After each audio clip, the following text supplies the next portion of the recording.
सबको देना जरूरी है। तो फिर जैसे जैसे लाइफ ग्रो हुआ, ऑब्वियस है, मैंने बहुत कम एज में काम करना शुरू कर दिया था, व्हेन आई वाज 14, है ना। तो फिर उसके बाद ऐसे ही चली लाइफ कि काफी जगह ट्राई किया जॉब्स वगैरह। तो जैसे जैसे ओवर द टाइम ये तो समझ आ गया था कि कुछ अच्छा करना पड़ेगा, कुछ बड़ा करना पड़ेगा, जैसा कि हर फैमिली का ये को होता है, बट ये नहीं पता था कि क्या है ऐसा। तो मैकेनिक का काम किया, मामा को देख के मैंने वो बिजनेस सीखा। तो मैं चाहता था कि कोई ऐसा सूटेड बूटेड लाइफ हो, है ना। और वो वहां पॉसिबल नहीं था, मामा के पास पॉसिबल नहीं था, क्योंकि एक मैकेनिक का वो था, है ना। तो जितना मुझे तब तक समझ आया मैंने किया, फिर उसके बाद मैंने उसको छोड़ दिया और छोटी मोटी जॉब्स करता रहा। बट फिर भी वो इंटरनल जो सेटिस्फेक्शन होती है, जो तुम्हें और तुम्हारी फैमिली को आगे लेके जा सकती है, मेरे अंदर तो नहीं। सो दैट्स व्हाई मैंने बड़े चेंज किए हैं। भगोड़ा टाइप फीलिंग हमेशा लेता था मैं, कि जहाँ जहाँ मुझे नहीं लगता था कि यहाँ से कुछ होने वाला है, तो मैं ज्यादा टाइम देखता नहीं था। बिकॉज किसी भी चीज को एक्सपीरियंस करने के लिए I think 5 to 6 month enough होते हैं, है ना। वो तुम्हें अगर तो तुम फोकस्ड हो, तुम्हें ये बता देता है कि इससे तुम्हारा फ्यूचर है या नहीं है, या तुम्हें इसको करने में फील आ रहा है या नहीं आ रहा है। सो और भी बड़े मैं शेयर नहीं करता हूँ, बहुत रेयर है, because it's all about emotions. तो बंदा थोड़ा कंट्रोल रखता है जी। मैं गेम वगैरह भी काफी खेलता था। मैंने बॉक्सिंग स्टार्ट किया कि वो टाइम पे बड़ा चला था हमारे उधर से विजेंदर, जो आज भी काफी अच्छे बॉक्सर है, तो हमारे कॉलेज से ही करते थे वो। तो उनको देख के मेरे अंदर भी आया कि नहीं करना है, लोअर मिडिल क्लास फैमिली के लिए बड़ा सही तरीका है। तो 5-6 महीने वहां पे भी ट्राई किया, अच्छा खेलता था मैं। तो फिर जब घर पे डाइट वगैरह नहीं मिलती थी, दूध वगैरह और ये सारी प्रॉब्लम, और ऊपर से पढ़ाई, ऊपर से फिर वो दुकान पे काम करना पड़ता था, सो मैंने फिर वो छोड़ दिया। वो क्रिकेट खेलने जाते थे, वो भी बड़ा एक वो था कि क्रिकेटर बनना है। तो उसमें मेरे मम्मी, जब मेरा खेलने का टाइम आता तो मम्मी ग्राउंड में पहुंच जाती थी लेने के लिए। तो जैसा कि हमारे हरियाणा में होता है। नहीं, हरियाणा में क्या सबके साथ ही होता है। तो ये जब आप अकेडमी में हो तो ठीक है, अदरवाइज तो सबका प्रॉब्लम रहता ही है, क्योंकि उनको पता है पहले से ही कि करना वरना तो कुछ होता नहीं है। तो फिर ये मेरा लाइफ रहा है। फिर उसके बाद और भी काफी ट्रेजेडी हुई फैमिली में, तो जिसने मुझे पैसे का इम्पोर्टेंस बताया, टाइम का इम्पोर्टेंस बताया, फैमिली और रिलेशंस का इम्पोर्टेंस बताया कि जब तुम्हें जरूरत है तुम तब नहीं कर पाए, फिर बाद में करने का तो फायदा ही क्या है। तो फिर मैं काफी यंग एज में करना चाह रहा था चीजों को सही, तो फिर जॉब वगैरह की और फाइनली मुझे एसोर्ट का चांस मिला। और वो लंबी स्टोरी है, वो दूसरे लाइव में बताऊंगा कि कैसे हुआ, है ना। तो एसोर्ट का चांस मिलने के बाद तक मुझे ये बिलीव नहीं था कि मैं कर लूंगा। तो बट फिर वो मेरे स्पॉन्सर थे जिन्होंने मुझे इनवाइट किया था, और एक एनवायरनमेंट था जो बड़ा पॉजिटिव था, और बड़े डिफरेंट टाइप की जनरेशन थी, लोग थे, एनवायरनमेंट था जो मुझे पहले कभी नहीं मिला। सो मुझे इतना तो समझ आ गया था कि यहाँ से कुछ करूं या ना करूं, बट मेरे ख्याल से लॉस तो नहीं है कहीं पे भी।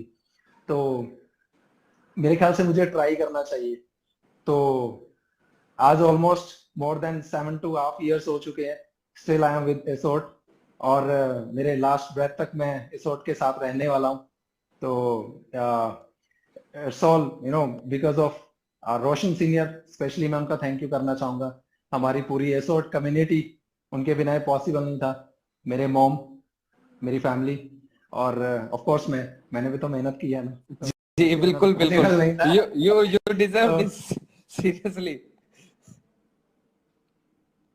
मैं रहा भी हूँ, मेरे मेरे मेरे मॉम हमेशा साथ रहते हैं, मैं चाहे कितना भी किसी भी जगह पे क्यों ना हो, मैं इवन उनका फोटो रखता हूँ। अभी मेरी फैमिली साथ में नहीं है, but still my mom with me. तो यही है, कहीं भी हो तुम, हाँ, तो कहीं भी हो करो बस। और वीडियो कॉल से, जैसे अभी आपसे लगे हुए फैमिली से बात हो जाती है, ऐसे चल रहा है। सो ये तो मेरा जर्नी था, सर, वेरी गुड, और अच्छा रहा है, बहुत अच्छा रहा है। और ये जो अभी हम लोग लॉकडाउन फेस कर रहे हैं, ये भी हमारी जर्नी का एक पार्ट है। तो इसके बारे में फिर कभी बात कर रहे होंगे हम। जी, तो आपने 7.5 साल के समथिंग लगाया, 7 साल से भी ज्यादा का टाइम एसोर्ट के साथ लगाया। ऑब्वियस सी बात है, अप डाउन्स बहुत सारे आए होंगे, बट इस time you are a successful entrepreneur, मैं कह सकता हूँ फैशन एंटरप्रेन्योर, बिकॉज ड्यूक रैंक काफी बड़ा आप कह होता सकते है हो। जी। तो अगर आपको आज अगर जीरो से स्टार्ट करने का मौका मिल जाए, तो आने वाले 30 दिनों तक आप ऐसा क्या करने वाले हो कि आप दोबारा से उतना ग्रोथ कर पाओगे, और या फिर आपने ऐसा क्या किया था जो आज के अच्छा, यंगस्टर मैंने को ऐसा करना क्या किया चाहिए? था? जी, आज के यंगस्टर को यार जो करना चाहिए। मेरे ख्याल से जो स्टार्टिंग का टाइम पीरियड होता है ना, वो बड़ा इंपॉर्टेंट होता है। वही सबसे ज्यादा इंपॉर्टेंट होता है, क्योंकि वही डिसाइड करता है कि आप कितना उसको कंटिन्यू करने वाले हो या उसको छोड़ने वाले हो। बिकॉज एक महीने में तुम समझ जाते हो चीजों के, और जो सर्कमस्टेंसेज होते हैं या जो आपका जर्नी होने वाला है, समझ आते हो एनवायरनमेंट, कैसे लोग हैं आपकी सपोर्ट में। तो वो मेरे ख्याल से 30 डेज इनफ होते हैं। एक वो मेथड भी है 21 और वो 90 डेज वाला, पता ही है आपको, पूरी कम्युनिटी को पता होगा कि आप जब 3 वीक अपने गोल के ऊपर, या जो आप कंटिन्यू कर रहे हो, जब कंटिन्यूसली उसको करते हो, तो ये तुम्हारी हैबिट हो जाती है, तुम हैबिचुअल हो जाते हो उस चीज के, whatever you are doing, है ना। चाहे वो आपकी स्टडी है, चाहे वो आपका बुक्स पढ़ रहे हो, चाहे आप लाइक वर्कआउट कर रहे हो, वट एवर, है ना। तो तुम उसके हैबिचुअल हो जाते हो। उसके बाद वो 21 डेज के बाद आप उसको 90 डेज का सर्कल ले लेते हो, 3 मंथ कंटिन्यू कर देते हो। तो आई थिंक अगर आप इसको कंटिन्यू करते हो तो definitely you will get some results, मिल जाएंगे, तो मिलते हैं। तो ये पूरा प्रोसेस होता है 3-4 महीने का। तो पहला महीना यही है कि आप उसमें पूरा समझने की कोशिश करो what we are you doing actually, है ना। तो बाद में तो जब अब होगा तो डेफिनेटली रिजल्ट मिलेंगे। तो मेरा मेरा यही था जब मैंने शुरू किया था। पहला 1 महीना में मुझे ये समझ आ गया था कि बिजनेस उतना इजी नहीं है जितना मैं सोच के बैठा हूँ, बट अगर इसको मैं करने के तरीके समझ लेता हूँ, है ना, और अपने सीनियर से सीखता हूँ कि उन्होंने कैसे किया, और मैं और थोड़ा एक्सप्लोर करता हूँ चीजों के बारे में, तो डेफिनेटली हो जाएगा, मेरा होगा। ओके, सो एक जी। चीज जो स्टार्टिंग से मैंने आपके बारे में जानी, आप बाइक्स के एंड गाड़ियों के बड़े शौकीन रहे हो। तो स्टार्टिंग में जैसा मैंने अच्छा। सुना है, आपने सबसे पहले केटीएम बाइक लिया था, उसके बाद i20 लिया था, उसके हाँ बाद आपने क्रूज लिया था, उसके बाद आपने हार्ले डेविडसन हाँ लिया, उसके बाद फॉर्च्यूनर लिया है। हाँ हाँ। तो इतना सारा अच्छा, ये अचीवमेंट्स। इसके बारे में बात करना जरूरी है क्या? नहीं, जरूरी चलो जरूरी एनीवे। नहीं है, अच्छा एनीवे, नहीं नहीं नहीं नहीं करते हैं, इट्स बट मैं ये ओके। सोच रहा था मेरा, जी जी प्लीज। इस सॉर्ट से ये सारी चीजें पॉसिबल हैं कि एक पर्सन जो जीरो से उठ के आए हैं, मैं भी जीरो से उठ के आया हूँ, हम्म और वो पर्सन भी काफी हम्म बड़ी बड़ी अचीवमेंट ले रहा है। तो क्या लगता है आने वाले 10 साल में ऐसा भी पॉसिबल है कि वो बातें हार्ले तक नहीं रुकेंगी, प्राइवेट जेट तक भी जा सकती हैं? या ऑब्वियस है। अब मैंने जब थोड़ा इंफॉर्मेशन ये थी कि मैंने पहले जब भी मैंने ये इस टाइप की चीजें की हैं, तो उसमें कहीं ना कहीं लाइफस्टाइल से ज्यादा मेरा बिजनेस इंपॉर्टेंट था, कि मैं कहीं ना कहीं अपने टाइम सेविंग के लिए ये कर पाया। उसके लिए किया मैंने। जैसे फर्स्ट टाइम मैंने लिया था R15, तब मुझे अभी 1 साल आई थिंक हुआ नहीं था बिजनेस में। तो वो उसका रीजन था। उसका रीजन ये था कि वो बाइक मैंने इसलिए परचेज किया कि मुझे अपने बिजनेस को शेयर करने के लिए, उसको उसके बारे में प्लान शो करने के लिए मुझे जाना पड़ता था। तो अब इतना तो होता नहीं था वो टाइम पे कि आप बाहर स्टे कर लो, होटल्स में स्टे कर लो जब आप मार्केट में गए हो। तो मेरा एक टारगेट रहता था कि मुझे सुबह निकलना है और इवनिंग तक मुझे वापस आना है। तो उसके लिए अब बस से जाऊंगा, और बाकी जो ट्रैवल के जो सोर्सेज होते हैं, तो वो बड़ा वो होता है, टाइम वेस्टिंग होता है। तो मैंने वो बाइक इसलिए लिया था कि मैं उससे टाइम सेव करूंगा, जल्दी जाऊंगा, लोगों को मिलूंगा, और मुझे एक दिन में जितना करना है, वो मेरा टारगेट है, वो करके वापस आऊंगा। पहला ये था। और डेफिनेटली उस बाइक ने मुझे बिजनेस दिया जो मैं एक्सपेक्ट कर रहा था, बेटर हुई चीजें। फिर उसके बाद बाकी के जो फिर धीरे धीरे तो वो लाइफस्टाइल में कन्वर्ट हो गया। तो यही था बस। और हाँ, जो आपने पूछा कि क्या ये आगे होगा, ऑफ कोर्स पॉसिबल होगा, क्योंकि ओवर द टाइम जैसे जैसे आप लोग ग्रो करते हो, है ना, यू आप अपने अपने रैंक्स अचीव करते हो, तो आपका बिजनेस ग्रो करता है, डेफिनेटली इनकम ग्रो करेगा। सो आप जब इनकम ग्रो करेगा और आप एक बिजनेस पर्सन है, तो आप अलग अलग जगह पे इन्वेस्ट करने का सोचेंगे, आपके पास ज्यादा ऑप्शंस होंगे कमाने के, है ना। तो तब पॉसिबल है चीजें, मेरे ख्याल से कुछ भी पॉसिबल है। तो फिलहाल तो ये हर इंसान अगर मेहनत कर रहा है तो वो अपनी लिवलीहुड के लिए काम कर रहा है, और अगर उतना भी होता रहे इनिशियली जब वो स्टार्ट कर रहा है, आपका लिवलीहुड अच्छा चल रहा है, आपका लाइफ अच्छा चल रहा है, तो ये चीजें बाद में हो जाती हैं। अब पहले से इन चीजों के बारे में करेंगे तो फिर बाद में मुश्किल हो जाएगा। ये एक अच्छा पॉइंट बताया आपने भी, जैसे एक वॉरेन बफेट ने बोला है ना कि don't focus on a single income source, make investment to create a second one. लेकिन इसका मतलब ये नहीं आप इन्वेस्ट करते जाओ, पहले वाला भी पहले सिक्योर करो आप, तब दोबारा दूसरी जगह करने के बारे में सोचना। वही मैं बता रहा हूँ आपको कि जैसे जैसे आप रैंक ग्रो करते हो तो आपको चीजें समझ आती है जी। सो आपका ये जर्नी काफी उतार चढ़ाव भरा रहा होगा। ये लीडर्स की तरफ से क्वेश्चन पूछ रहा हूँ, मेरे पास किसी काउंट्स ने मार्कस ने क्वेश्चन सेंड किया था, इसलिए मैं आपको पूछ रहा हूँ कि आपने जर्नी में फेलियर्स भी देखे होंगे, ऑब्वियसली मैंने भी देखे, हर एक पर्सन देखता है, लीडर्स भी बहुत बार फेल होते हैं। आपकी लाइफ का अभी तक का ये 7 साल की जर्नी का सबसे बड़ा फेलियर क्या था और आपने उसको हैंडल कैसे किया? फेलियर यार ऐसा तो मतलब हुआ नहीं कभी मेरी लाइफ में, क्योंकि इतना बड़ा कुछ किया ही नहीं है। हाँ, एक फेलियर रहा है, कल वो मैं मशरूम बना रहा था तो वो जल गया। तो मेरे लिए वो बड़ा फेलियर है, क्योंकि तो मैंने बड़ा बड़ा अच्छे से कटिंग करके रखा है ना सारी वेजिटेबल्स, क्योंकि आजकल मैं अकेला हूँ तो मैं खुद चीजें बना रहा हूँ, सीख रहा हूँ। तो लर्निंग्स क्या थी उसमें, बेसिकली वही ज्यादा ये तो समझ आया कि धीमी आंच पे पकाएं, तो यही लर्निंग्स थी वहां पे मेरे लिए। नहीं, ये चलो ये चीजें मजाक है ना, बट वही मैं बता रहा था कि मेरी लाइफ में ऐसा कुछ हुआ नहीं है कि जिससे मैं ये बोल सकूं कि मेरी लाइफ का वो सबसे बड़ा फेलियर है। हाँ, छोटे मोटे फेलियर्स है जो हमारी लाइफ में डेली रूटीन में भी होता रहता है, पहले भी होता था। लाइक अगर मैं किसी के सामने बिजनेस के बारे में बात कर रहा हूँ तो मैं हमेशा ये एक्सपेक्ट करता था कि सबसे रिस्पॉन्स आए, और वो रिस्पॉन्स आए जो मैं एक्सपेक्ट करता हूँ ना, मैं चाहता हूँ कि वो मेरे बिजनेस को करे। बट धीरे धीरे चीजें समझ आई कि आपका काम लोगों के सामने अपने बिजनेस का अपॉर्चुनिटी रखना है, और वो इसको गेन कर रहा है, ग्रैब कर रहा है, इसको छोड़ रहा है, तो वो उसकी अपनी चॉइस है, मतलब उसके ऊपर डिपेंड करता है वो। और ये आप हर किसी से एक्सपेक्ट नहीं कर सकते हो कि ये 100% हो।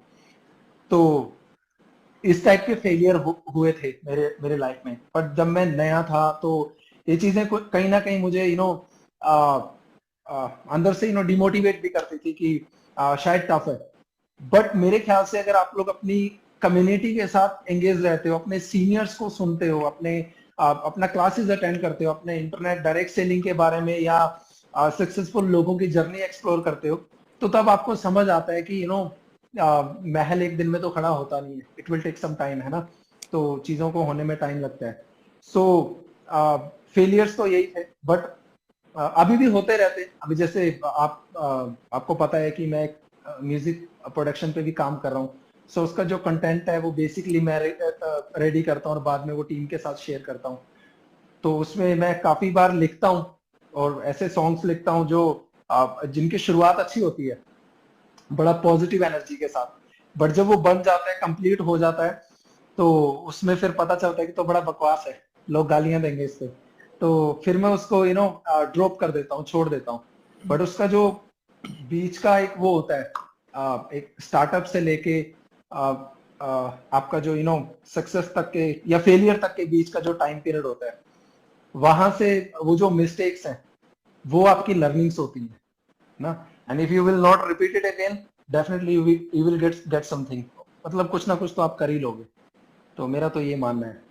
तो आपको इस दौरान, फेलियर के दौरान क्या चीज मोटिवेट करती है? क्योंकि हर एक का मोटिवेशन फैक्टर अलग अलग होता है। मैं मेरा जो बेसिकली है इस सिचुएशन में, मैं क्या करता हूँ, और लोगों को देखता हूँ, लाइक जिन्होंने अच्छा किया, जिनके कंटेंट बहुत अच्छे हैं, जिनका तरीका बड़ा अच्छा है। जैसे आजकल मैं एक इंसान को बड़ा फॉलो कर, आजकल क्या वो मेरे स्टार्टिंग से ही मेंटर रहे हैं, बट आज मैं उनको ज्यादा फॉलो करना शुरू कर दिया, डॉक्टर ज्यूस है ना। वो बड़े क्रिएटिव इंसान है और वो उन्होंने इंडस्ट्री के अंदर अपनी एक अलग से इमेज बनाई है। तो मेरा यही रहता है कि आप सक्सेसफुल लोगों को कॉपी करो, उनको सुनो, और क्या अलग तुम कर सकते हो, क्या अच्छा तुम कर सकते हो। एंड एनीवे हमारी जो कम्युनिटी के लोग हैं, डेफिनेटली उनके पास अपने प्लान होते हैं, अपने स्ट्रेटेजी होते हैं, बट जो जो दूसरों की मिस्टेक्स हैं वो आपके लिए लर्निंग्स हो सकती हैं, तो प्लीज उसको मत छोड़िएगा। वो अगर मैं वही चीज को मैं रिपीट कर रहा हूँ तो फिर उसे जो उसने फेस किया वो मुझे भी फेस करना पड़ेगा। तो जी, ये है। जी। Thank you. काफी अच्छा आंसर था आपका। और एक चीज जो मैंने लाइन नोट भी किया है कि रातों रात महल कभी नहीं खड़े होते, it something hmm. Takes time, so keep patience. हाँ आप उस चीज को हाँ। करते रहिए और गलतियों को रिपीट ना करें। So thank you. जी जी जी जी, मैंने नोट एग्जैक्टली। भी कर ली है चीज। मुझे थैंक यू पता वेरी था मच। आप मुझे बहुत कुछ सिखाने वाले हो आज, और सभी को ही सिखाने वाले हो, तो मेरे लिए वैसे बहुत मेरी हेल्पफुल। मेरी और मार्केस मैगी की बात हुई थी कि मैं तेरी तारीफ करूंगा और तू मेरी तारीफ करना। नहीं, तो ऐसा कुछ नहीं है सर। मैं तो तारीफ आपकी वैसे भी करता रहता हूँ, सारे एक जगह मैं मजाक कर मैंने रहा हूँ यार, सर, आप सीरियस ले गए। आपको मैं सीक्रेट बताता हूँ। मेरे पास आपकी, मैंने आज गिन रहा था वैसे पोस्टर बनाते टाइम, हाँ मेरे पास हाँ। आपकी 137 फोटोज मेरे आईपैड में पड़ी हैं, ओह रखी माय हुई है, गॉड, जो मैंने इतनी तो मेरे आईपैड में एक भी फोल्डर। होगी। सीरियसली 137 फोटोज मेरे पास हैं। मैं सोच रहा था उनमें से कौन सी मैं पोस्टर बनाऊं। तो आप समझ ओके। नहीं सकते मैं आपको कितना फॉलो करता हूँ, एंड तो बहुत यार सारे आपने कम्युनिटी गर्मियों फॉलो में करती है। सर्दी वाली फोटो उठा के उसका पोस्टर बना दिया। सर ऐसा ही है माहौल भी, मतलब थोड़ा मैं सोचा फोटो में सर्दी कर दूं क्योंकि आप गर्म करने वाले हो। बात तो सही। सही है, सही। सही ओके। है। हाँ जी। और इस टाइम पे जब मैं पिछले 1-1.5 साल से कंटिन्यू देख रहा हूँ आप सोशल मीडिया पे बहुत ज्यादा एक्टिव हो, and finally you are on हाँ, टिकटॉक ऑल्सो। मैं लाइव यस। नहीं हूँ, बाकी तो मैं कर ही रहा हूँ। हाँ, स्टेटस वगैरह आपके दिन टिकटॉक का डेली टू भी डेली का। ऐसा है यार। टिकटॉक एक्चुअली मैं बताता हूँ कैसे आया मेरे माइंड में। एट द एंड सब सोशल मीडिया है, और ये सारे ऐसी एप्लीकेशंस है जो हर बंदा कहीं ना कहीं करता रहता है। इसका टिकटॉक का मेरे माइंड में इसलिए आया, मैं घर पे गया हुआ था। तो मेरी जो सिस्टर है वो जॉब पे चले जाते हैं, मेरा छोटा भाई है वो भी इधर उधर रहता है ज्यादातर, मैं बाहर रहता हूँ। तो घर में सिर्फ मम्मी होते हैं। तो मैं ऐसे बैठा हुआ था और अपने कमरे में रहता हूँ, मैं ज्यादातर बाहर निकलता नहीं हूँ क्योंकि मैं हमेशा काम से बड़ा वो रहता हूँ। 24 आवर्स मतलब मैक्सिमम टाइम मेरा वही जाता है। तो घर में भी मैं ऐसा ही हूँ। तो मैं ऐसे बाहर निकला और मेरे मम्मी बैठे हुए हैं और वो स्क्रॉल कर रहे हैं अपना मोबाइल का जो स्क्रीन है ऊपर को कर रहे हैं। तो पता नहीं, मैंने कहा क्या हो रहा है क्या नहीं हो रहा है। तो मैं गया देखा मेरे मम्मी टिकटॉक में लगे हुए हैं। तो वो टाइम पे मुझे समझ आ गया कि टिकटॉक ने मेरे मम्मी को भी नहीं छोड़ा। और इट मीन्स अगर मेरे मम्मी टिकटॉक चला रहे हैं तो इसका मतलब ये है कि फिर यू नो इसके बारे में भी सोचना चाहिए। तो बट वही मैंने ट्राई किया, मेरे लिए थोड़ा फिर भी टफ रहता है, तो इतना आता नहीं है मुझे क्योंकि हम बिजनेस करने वाले लोग हैं, तो हमारे लिए बड़ा चैलेंजिंग हो जाता है। ये टिकटॉक का सर थोड़ा मैं बात करना चाहूंगा। मैं टिकटॉक के ऊपर प्लीज। काफी 20-21 वीडियोस डाली है मैंने। तो लास्ट 3-4 दिन से मैं हाँ कुछ हाँ। मोटिवेशनल कोट्स बना के 1 मिनट का वीडियो बना के वो डाल रहा हूँ। तो वहां से ओके। मेरे इंस्टा के ऊपर एक पर्सन ने रीच किया, उसकी एज है 43-44 ईयर समथिंग। सही। उसने मुझे एक मैसेज किया 2 दिन पहले कि सर आपका वीडियो मैंने हम्म। टिकटॉक पे देखा, एंड मेरे बेटे ने भी देखा, मेरा बेटा आपसे काफी इंस्पायर हुआ उस वीडियो से। क्या बात है। मतलब बड़े लोग और बच्चों तक भी पहुंचा रहे हैं, तो ये वो प्लेटफॉर्म है। आपको क्या लगता है सोशल मीडिया के जरिए हम एग्जैक्टली। कहाँ तक क्या नहीं कर सकते आने वाले टाइम में? सोशल मीडिया यार, मैं अभी मतलब थोड़े दिन पहले भी देख रहा था। हर कोई मतलब जिसको मोबाइल फोन ये चलाना अच्छा नहीं लगता है, जो बहुत मतलब से इसको यूज करता है, अब तो वो भी इसी में है बिकॉज उसके पास कोई ऑप्शन ही नहीं है अभी। मैं रिसेंटली देख रहा था, आज